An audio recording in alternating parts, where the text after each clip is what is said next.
Hi everyone, my name is Madison Kleckler. I'm a prenatal and postnatal fitness specialist. I'm also a mom of 3. This is my youngest, Zoe. She is 12 weeks old this week. So in this video, I want to show you 3 pelvic floor friendly lower body exercises that I love to program for my pregnant and postpartum mamas. So we're gonna go through the squat, the single leg deadlift, which may sound scary and not pelvic floor friendly, but I'm going to show you how it's pelvic floor friendly. And then we're going to go through the glute bridge as well. So glutes can often translate to a more coordinated pelvic floor. These muscles that are in and around the hips work with the pelvic floor. And so we need to be working the lower body, even if you're experiencing leaking or prolapse, or you feel like your pelvic floor is weak, to be able to reconnect everything in that pelvis and get these muscles working for you during your workouts and in your everyday life. So let's start with the squat. Here's the thing I want to talk about squats with. A lot of the times we see on the internet that squats are not great for the pelvic floor. Here's the reason why you need to be doing squats. Does this look familiar? Sitting up and standing from the couch or the chair is a squat. So we're gonna start right there with the bench tap squat. I'm using Zoe as my weight. You don't have to use a weight at all if you're just starting out with this exercise, or you can grab a dumbbell or a kettlebell and put it right at your chest. So I'm gonna take my feet just a little wider than my hips. That's where I like my squat stance. You may find it feels better for you to have your feet narrower or a little bit wider with your toes pointing out a little bit. Up to you.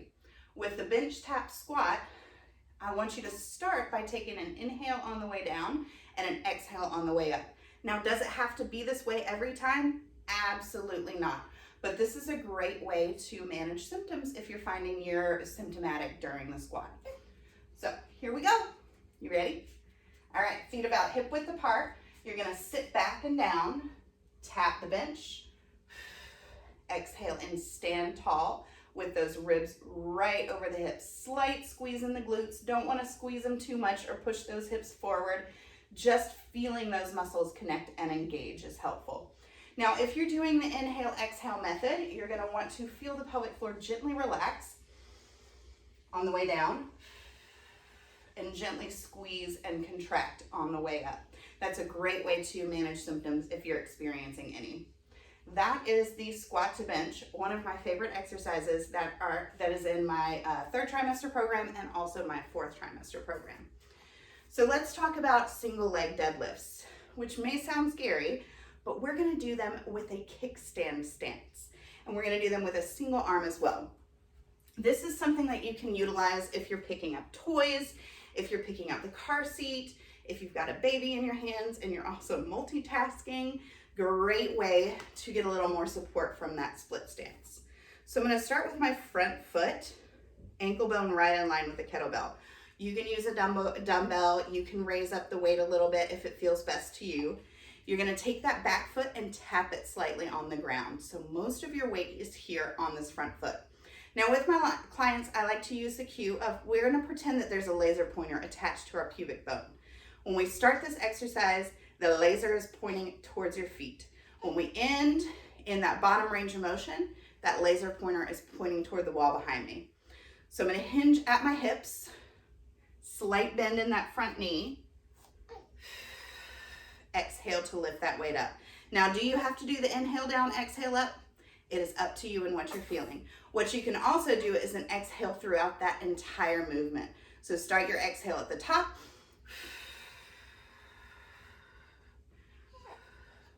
and exhale throughout. That's a great way to get more pelvic floor engagement throughout the entire range of motion. Perfect if you're in your later 3rd trimester or if you're in your early 4th trimester and just starting out with that movement. So that is the single leg kickstand deadlift. I'll show you from the side one time. Kickstand in the back.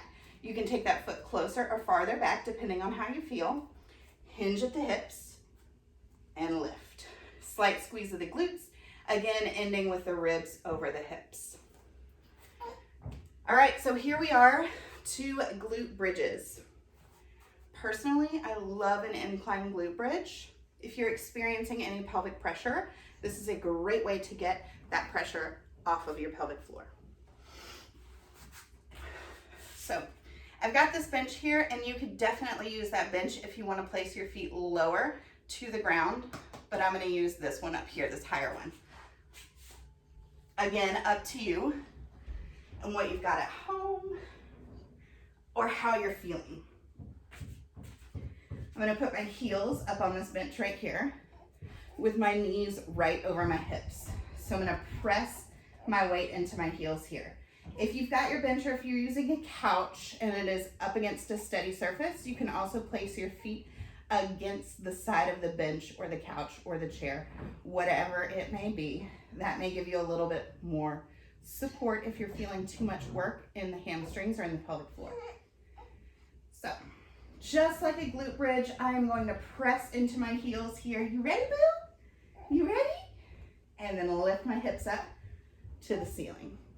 Gentle squeeze of the glutes, not pushing them all the way through, but keeping the rib cage over hips at the end range of motion, and then bringing it on down. So again, you can see this is a fantastic way to get pressure off of the pelvis because you've got gravity that's pushing everything up this way.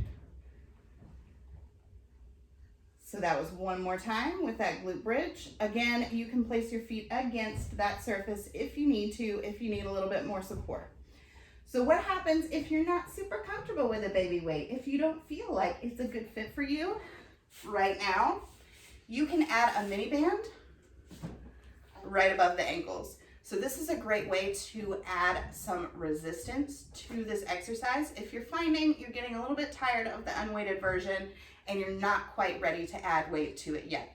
So that band around right above the knees can add that resistance without it being super duper challenging for you if you're working up to that challenge.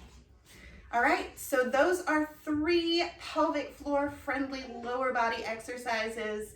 I hope you enjoy, have fun, and let me know how you do below.